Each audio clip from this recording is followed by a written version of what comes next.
Boaz கொடுத்த வறுத்த கோதுமையை எடுத்து அவள் சாப்பிட்டு நல்ல திருப்தியாகி மீதமானதையும் எடுத்து வச்சுக்கிறான். அப்புறம் கதிர் பொறுக்குங்கிறவங்ககிட்ட போவாஸ் சொல்கிறாரு, நீங்கள் அவளை மிரட்டக்கூடாது, அரிக்கட்டில் இருக்கிறதையும் அவள் பொறுக்கிக்கிட்டோம், அவளை எதுவுமே சொல்லக்கூடாது அப்படின்னு சொல்லிட்டு கட்டளை போடுறாரு.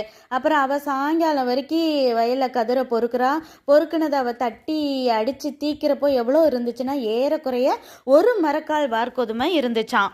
ரூத் சாயங்காலம் ஆனோடனே வீட்டுக்கு வர்றா. நகோமி கிட்ட தான் சாப்பிட்டு மீதி வச்சிருந்த கோதுமை எல்லாத்தையும் கொடுக்குறான்.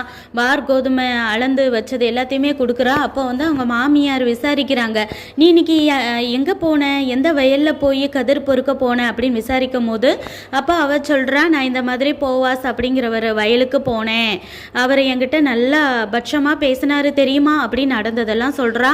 அப்போது நகோமி ரொம்ப சந்தோஷப்பட்டு சொல்கிறாங்க, போவாஸ் ஆசிர்வதிக்கப்படுவானாக.